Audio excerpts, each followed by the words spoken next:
So I've got a pretty badass story here. Welcome everybody back to another episode of Above It All, the series in where I talk about how much I love politics. Like, I love politics. Isn't it just amazing?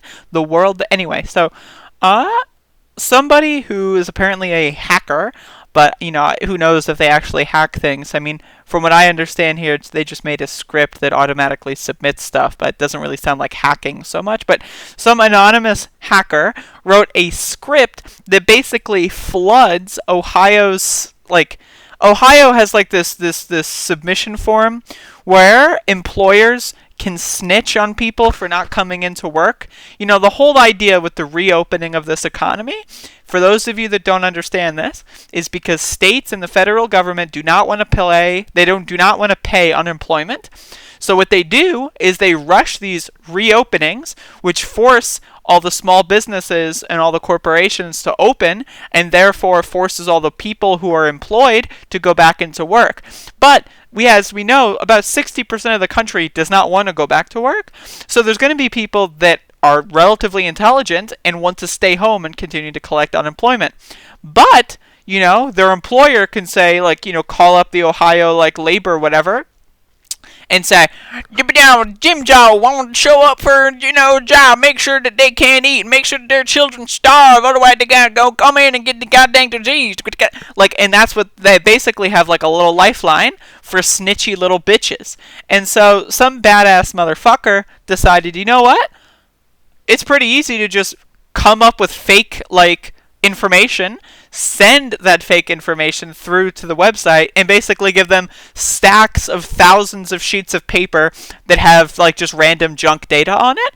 But it's really impossible to discern because it looks identical to actual claims, at least according to this article. And therefore, anyone who's not actually relatively trained in data science or whatever would really not know what the hell they're doing, and chances are they'd go through less of these claims. And if that gives a single mother out there an extra week or two of unemployment benefits, then God bless. And this is the thing about this that's really amazing, is basically what you can do is you can download this script, and it allows you to run the script in the background of your computer, continuously submitting fake data to the Ohio website. So if enough people did this and, continue to do that, and we have some of these kind of things for all kinds of forms, we could totally destroy all of this for multiple states. And this is something that I'm a huge fan of, is direct action. There was a quote by the guy who made this at the end that I just want to make sure I signal boost here. They see it's possible for people to take direct action against these sort of snitch programs.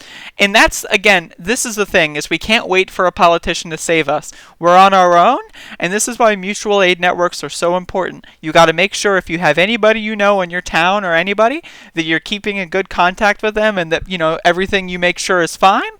And because you want to build these networks, because again, politicians, they're not going to save us. If you can build organizations of like-minded people on the ground, and you can have similar goals, and say the goal is make sure single mothers don't lose their unemployment benefits or be forced to go back to work and get a deadly virus that's going to kill them and leave their children homeless and parentless. If that's your goal, you can actually put forth actual, substantive, palpable progress into that goal. And again, it's not supposed to overthrow the system, but if it gives a single mother an additional $600 or $1,200 that they wouldn't have otherwise had, I mean, that goes a long way. That goes a really, really long way. And that's what we really have to understand here, is the government has unlimited amounts of money. Their coffers are the size of the entire universe. They can print as much money as they want whenever they want. We know that already. Now, the thing is, they're printing money for the rich. If you divided the bailout that happened for each worker in this country would get about $15,000 to $20,000, but instead, we only got $1,200. Where'd that extra zero go? Oh, it went to the top corporations in the country. So fuck them. They've got the money. If they don't pay us, then they can go fuck themselves. And that's why I love this kind of stuff. Hackers going in, just fucking being epic.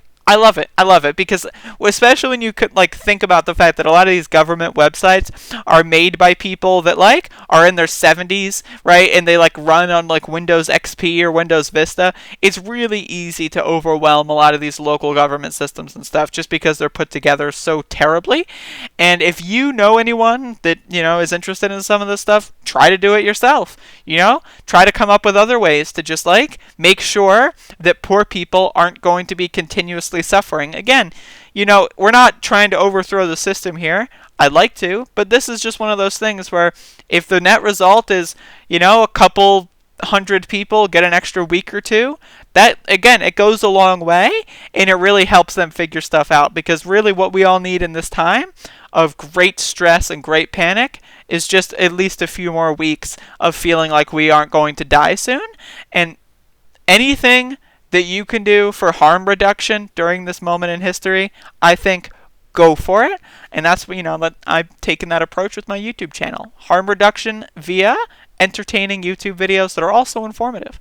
But yeah, no, again, you definitely, if you know anyone in your neighborhood, like friends that you grew up with or whatever, try to stay in contact with them and, ask them, hey, do you need anything? Like, can I help you at all? Like, maybe if you're going to go grocery shopping and you know someone who's elderly, say like, hey, do you need anything from the store? I'll pick it up and leave it outside your house. And then you can, like pick it up, in like an hour or two, like after it's kind of decontaminated a little bit. That's what you got to be doing. And this is the stuff that's super important because, again, government's not going to save us. We've been so atomized, even though we have the internet and capabilities and technologically speaking, we're more connected than anybody's ever have been in human history.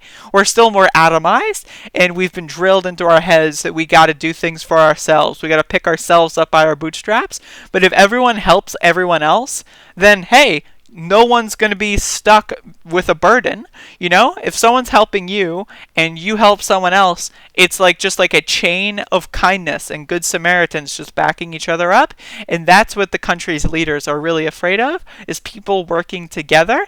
Oof, because that's socialism. Am I right? Haha. Oops. Socialism only for the corporations, never for the people in the lower classes. Anybody who's got over $1 billion, that's fine. We'll give you more and more tax breaks. We'll just steal a bunch of money and give it to you. And we'll group up to make sure that you've got everything you'd ever imagine. But if someone's got under $1 billion, fend for yourself, bitch. Let alone under $1 million, let alone under $1,000, which is what most people, like a majority of the country couldn't afford a $400 emergency before this pandemic. And now about 15% of the country is unemployed. Oops. Uh-oh. Maybe we shouldn't have lived in such a precarious society that was right on the verge of crumbling. It's almost like when people live day to day with stressful lives that things aren't so secure, and that's why our country is getting hit the hardest, is because our leaders, selfish, greedy, manipulative, cunty, and our society has been taught to fend for yourself. Don't help your neighbor. Who cares about your fucking neighbor? We may be a Christian nation, but no one takes that shit any seriously. They only use it to hate gay people and trans people and black people. You know what I mean? So it's like we live in one of these bizarre instances where even though we are so connected, we're all still so far apart. And that if the coronavirus can teach us anything, it should teach us to be kind to one another and to help one another in times of stress. And again, this stuff, you absolutely love to see it. Mwah. Beautiful.